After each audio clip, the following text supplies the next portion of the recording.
राजस्थान के जंगल में टुनटुनी चिड़िया अपने दो बच्चों के साथ रहती थी। उसका पति कालू कौवा अपने साथ काम करने वाली कौवी से शादी करके अलग घर बसा लेता है।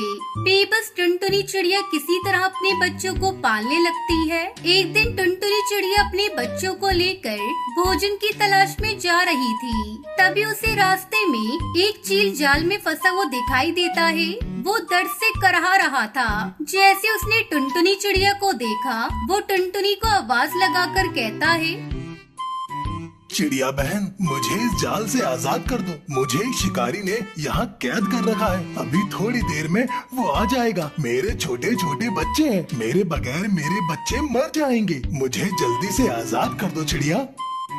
टुनटुनी चिड़िया डर रही थी कि अगर उसने चील को आजाद कर दिया तो वो कहीं उस पर ही हमला ना कर दे। तब तक आप लोग कमेंट पे बताएं 92 into 7 कितने होते हैं। चिड़िया बहन, डरो मत, मैं तुम्हें कुछ नहीं करूँगा। मुझे जल्दी आजाद कर दो बहन। कुछ मत सोचो, नहीं तो मेरे प्राण आज नहीं बच पाएंगे। हे भगवान, अब मैं क्या करूं? मुझसे इस चील का दर्द देखा नहीं जा रहा है। भगवान, मेरी और मेरे बच्चों की रक्षा करना। अब मेरी जिंदगी आपके हाथों में है। मैं इस चील को आजाद करने जा रही हूँ। डरते डरते टुनटुनी चिड़िया उस चील को जाल से आजाद कर देती है। आजाद होते ही वो चील टुनटुनी चिड़िया से कहता है, टुनटुनी बहन, तुमने मेरी जान बचाई है, मेरे जीवन की रक्षा की है। तुम चलो मेरे साथ मेरे घर। मैं तुम्हें कुछ देना चाहता हूँ। नहीं भाई, आप अपने घर जाइए, अपने बच्चों के पास। मुझे कुछ नहीं चाहिए। मैं अपने बच्चों के साथ भोजन की तलाश में जा रही हूँ। अगर देर हो गई तो भोजन भी नहीं मिलेगा। लेकिन वो चील टुनटुनी की बात नहीं मानता और उसे अपने साथ लेकर अपने घर पहुँचता है। अरे ये देखो, यहाँ तो आइसक्रीम के पेड़ उगे हुए हैं और इस पे कितनी सुंदर सुंदर आइसक्रीम लगी है। मेरा तो मन आइसक्रीम खाने को हो रहा है। बच्चों, ये तुम जितनी भी आइसक्रीम की खेती देख रहे हो, ये सारी खेती मेरी है। तुम लोगों को जितना मन करे उतना आइसक्रीम मन भर के खाओ। अरे, मैंने तो इससे पहले आइसक्रीम की खेती नहीं देखी। आज पहली बार देख रही हूँ। मुझे तो अपनी आंखों पर विश्वास ही नहीं हो रहा है कि आइसक्रीम की खेती भी हो सकती है। बहन, ये आइसक्रीम के बीज मुझे मेरे गुरुदेव ने दिए थे। इसे ही देने के लिए मैं तुम्हें अपने घर लेकर आया हूँ। ये लो आइसक्रीम के बीज। आइसक्रीम की खेती करके तुम भी आइसक्रीम बेच सकती हो और अच्छे पैसे कमा सकती हो। उसके बाद बच्चों ने जी भरकर आइसक्रीम खाई। फिर सब वहाँ से अपने घर लौट आए। टुनटुनी अपने आंगन में आइसक्रीम के बीजों को लगा देती है। कुछ दिनों बाद उससे एक पौधा निकल आता है और उस पर ढेर सारी आइसक्रीम लग जाती है। टुनटुनी इस आइसक्रीम को बेचकर अपने बच्चों का पेट पालती है। एक दिन कालू कौवा उसके घर आता है और उससे कहता है, टुनटुनी, मैंने तुम्हारे साथ बहुत गलत किया। मुझे माफ कर दो और अब मैं तुम्हारे साथ रहना चाहता हूँ। नहीं कालू, अब बहुत देर हो गई। मैं नहीं रह सकती तुम्हारे साथ। तुमने मुझे धोखा दिया और उस काली कलूटी कौवी के साथ भाग गए। चले जाओ यहाँ से।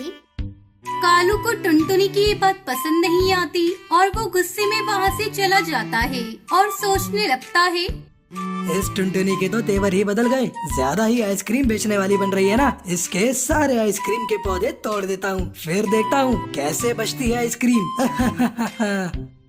अगले ही दिन कालू कौवा टुनटुनी चिड़िया के आइसक्रीम के खेत में जाता है और वो आइसक्रीम के पौधे तोड़ ही रहा होता है कि तभी वहाँ चील आ जाता है और कालू कौवे को पकड़ लेता है। चील कालू को खूब मारता है। फिर वहाँ टुनटुनी चिड़िया भी आ जाती है और चील से कहती है, चील भाई, इसे छोड़ दो।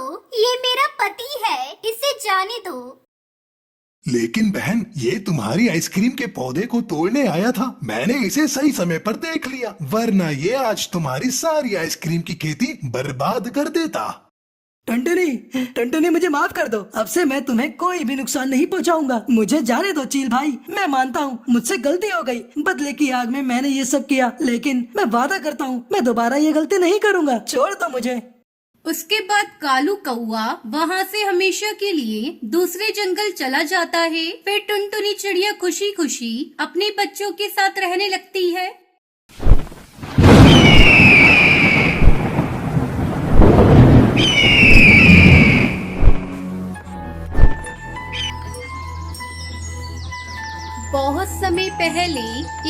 जंगल में टुनटुनी चिड़िया अपने पति बंटी कबूतर के साथ रहती थी। टुनटुनी का कोई बच्चा नहीं था, इस वजह से वो बहुत दुखी रहती थी। एक दिन वो अपने पति से कहती है, अजी सुनते हो जी, कल जब मैं नदी पर पानी पीने गई थी तब मुझे मिट्टू तोता मिला था। उसने मुझे बताया कि शहर के अनाथालय में बच्चा आया है, क्या मैं उसे गोद ले लूं? ये तो बहुत अच्छी बात है टुनटुनी। अगर हम वो बच्चा गोद ले लेंगे तो हमारे घर में भी खुशियाँ आ जाएंगी। हमारे घर में किसी चीज की कोई कमी नहीं, बस कमी है तो बस एक बच्चे की। अब वो भी पूरी हो जाएगी। तुम आज ही मिट्टू के साथ जाकर बच्चे को लेकर आओ। ठीक है जी, मैं अभी जाती हूँ। तुम घर का ध्यान रखना, मैं शहर जाकर बच्चे को लेकर आती हूँ। तब तक आप लोग कमेंट में बताएं 10 into 10 कितने होते हैं। ऐसा कहकर टुनटुनी मिट्टू के पास जाने लगी। तभी रास्ते में उसे सुंदरी कौवी मिलती है। अरे और बहन, इतनी जल्दी में कहाँ जा रही हो? कोई खास काम है क्या? हाँ सुंदरी बहन, बात तो खास है। मैं मिट्टू तोता के पास जा रही हूँ क्योंकि मैं आज उनके साथ जाकर शहर के अनाथालय से एक बच्चा गोद लेने वाली हूँ। अरे टुनटुनी, ये तो वही बात हो गई, गोद में बच्चे और शहर में ढिंढोरा। अरे ये कौन सी पहेलियाँ बुझा रही हो सुंदरी? मुझे तुम्हारी बातें बिल्कुल समझ में नहीं आ रही है। मुझे जाने दो, मुझे देर हो रही है। अरे पगली, तुमने मेरे कहने का मतलब नहीं समझा। मेरा मतलब है मैंने 2 अंडे दिए हैं और 2 अंडों का मैं ठीक से देखभाल नहीं कर पा रही हूँ, तो 1 अंडा तुम ले लो। ये तुम क्या कह रही हो सुंदरी? भला एक माँ कैसे अपने अंडे को किसी और को दे सकती है? टुनटुनी, मैं अपना अंडा तुम्हें ऐसे थोड़ी ना दूंगी। मैं अपना 1 अंडा 200 रुपए में तुम्हें बेचूंगी। अगर तुम्हें लेना है तो मेरा 1 अंडा तुम खरीद लो, नहीं तो मैं किसी और को अपना 1 अंडा बेच दूंगी। इस तरह सुंदरी अपने एक अंडे को 200 रुपए में बेच देती है। समय गुजरने लगता है और अंडे से कौवी बाहर आती है। नन्ही कौवी को देखकर टुनटुनी बहुत खुश होती है। एक दिन वो नन्ही कौवी टुनटुनी से पूछती है, मम्मा, आप तो बहुत गोरी हो और मैं इतनी काली। बिटिया, सब ऊपर वाले की माया है। काला या गोरा बनाना सब उसके ही हाथों में है। समय के साथ साथ वो बच्ची थोड़ी बड़ी हो जाती है। एक दिन टुनटुनी अपनी बच्ची को लेकर नदी पर पानी पीने गई थी। तभी सुंदरी भी आ जाती है। लगता है ये मेरी ही बेटी है, बिल्कुल मेरी तरह है। ये कितनी प्यारी है। मैंने अपनी बच्ची को इस दुनिया में आने से पहले ही बेच दिया था। शायद इसी की भगवान ने मुझे सजा दी थी कि मेरा दूसरा अंडा फूट गया। अब मैं इस टुनटुनी से अपनी बेटी वापस लूंगी। अरे टुनटुनी, ये बच्ची तो मेरी है। ये अंडे से बाहर आई है ना, जिसे मैंने तुझे 200 रुपए में बेचा था। अब मुझे मेरी बेटी वापस चाहिए। ये ले तू अपने 200 रुपए और मेरी बेटी मुझे वापस कर दे। ये तुम क्या कह रही हो सुंदरी? ये बच्ची मेरी है। मैं अपनी बच्ची को बहुत प्यार करती हूँ। इसके बगैर मैं मर जाऊंगी। तुम चली जाओ यहाँ से। मैं तुम्हें अपनी बच्ची नहीं दूंगी। अपनी माँ टुनटुनी को रोते देखकर वो नन्ही बच्ची भी बहुत दुखी होती है, क्योंकि उसने अपनी माँ को कभी रोते हुए नहीं देखा था। आंटी, आप जो कोई भी हो, यहाँ से चली जाओ। आपने मेरी मम्मा को रुलाया है। मैं आपके साथ कहीं नहीं जाऊंगी। मैं अपनी मम्मा के साथ रहूंगी। इतना सुनते ही सुंदरी को भी शर्म से पानी पानी हो जाती है और वहाँ से चली जाती है और अपने किए पर बहुत पछताती है। दूसरी तरफ टुनटुनी अपनी बेटी के साथ घर लौट आती है और खुशी खुशी अपनी बेटी को पालने लगती है।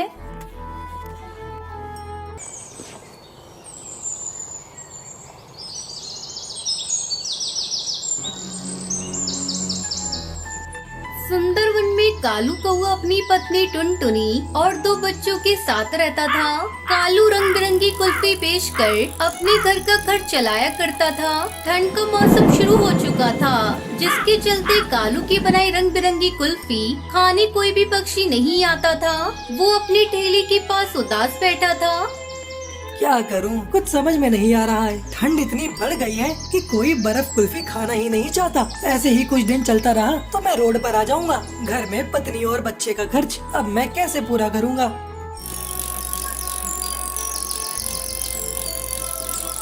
शाम में कालू थका हारा घर लौटा। आज भी उसकी कुछ भी कमाई नहीं हुई थी। तब तक आप लोग कमेंट पे बताएं 123 माइनस 89 कितने होते हैं। क्यों जी, आप इतनी थकी हारी और परेशान दिख रही हैं। लगता है आज भी बिक्री नहीं हुई है। अगर ऐसा ही चलता रहा तो बच्चों की पढ़ाई छूट जाएगी। अपने ऊपर थोड़े बहुत जो कर्ज है वो भी हम चुका नहीं पाएंगे। यही तो मैं भी सोच रहा हूँ टुनटुनी, इस ठंड में कोई बर्फ कुल्फी खाना ही नहीं चाहता। तभी टुनटुनी के दोनों बच्चे स्कूल से घर आ जाते हैं। बच्चों, तुम लोग थोड़ी देर रुको, मैं तुम्हारे पिताजी के लिए बर्फ कुल्फी बना रही हूँ। तुम लोगों के लिए भी बना देती हूँ।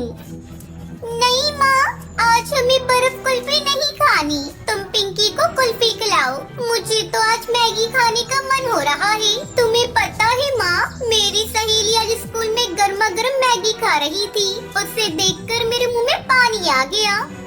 माँ, मैं भी आज मैगी खाऊंगी। मुझे तुम 5 रुपए दो ना, मैं अभी जाकर मैगी के पैकेट खरीद कर लाती हूँ। टुनटुनी पिंकी को 5 रुपए देती है। जा पिंकी, जल्दी से मैगी खरीद कर ला। मैं तुम लोगों के लिए मैगी बना देती हूँ। थोड़ी देर बाद टुनटुनी बच्चों को मैगी बनाकर देती है। बच्चों को मैगी खाते देखकर टुनटुनी अपने पति से कहती है, सुनते हो जी, आजकल बच्चे और बड़े सभी मैगी खाना पसंद करते हैं। तुम भी बर्फ कुल्फी की जगह गर्मा गर्म मैगी बेचना शुरू कर दो। अरे नहीं टुनटुनी, जहाँ मैं कुल्फी बेचता हूँ वहाँ कई ठेले पर मैगी बिकती है। हमें कुछ अलग सोचना होगा। तो तुम कुल्हड़ चाय बेचो। कुल्हड़ चाय तो सभी चाव से पीते हैं। टुनटुनी, मैं सोच रहा हूँ क्यों ना मैं कुल्हड़ मैगी बेचूं। अरे ये तो बहुत बढ़िया आइडिया है। मैं कल तुम्हारे लिए बहुत सारी मैगी और मिट्टी की कुल्हड़ बना दूंगी। टुनटुनी, ऐसा करो, कल से तुम भी मेरे साथ चलो। हम दोनों मिलकर कुल्हड़ मैगी बेचेंगे। अगले दिन टुनटुनी अपने पति के ठेले पर कुल्हड़ मैगी बेचने जाती है। आइए आइए, गर्मा गर्म कुल्हड़ मैगी खाइए। मुंबई की मशहूर कुल्हड़ मैगी आपके जंगल में पहली बार बिकने के लिए आई है। टुनटुनी की आवाज सुनकर कुछ पक्षी टुनटुनी के ठेले पर आते हैं। अरे बहन, मैंने तो पहली बार कुल्हड़ मैगी का नाम सुना है। जरा मुझे और मेरी दोस्त को कुल्हड़ मैगी खिलाइए। टुनटुनी अपने दोनों ग्राहकों को कुल्हड़ मैगी खाने के लिए देती है। अरे वाह, इस मैगी का तो कोई जवाब नहीं। इसका स्वाद तो बहुत अच्छा है। कुछ ही घंटों में टुनटुनी की बनाई हुई सारी कुल्हड़ मैगी बिक जाती है। ये देखकर दोनों पति पत्नी बहुत खुश होते हैं। देखा जी, आपकी कुल्हड़ मैगी का आइडिया तो बहुत ही अच्छा था। कल से हमें और ज्यादा कुल्हड़ मैगी बनाने का सामान खरीद कर लाना होगा।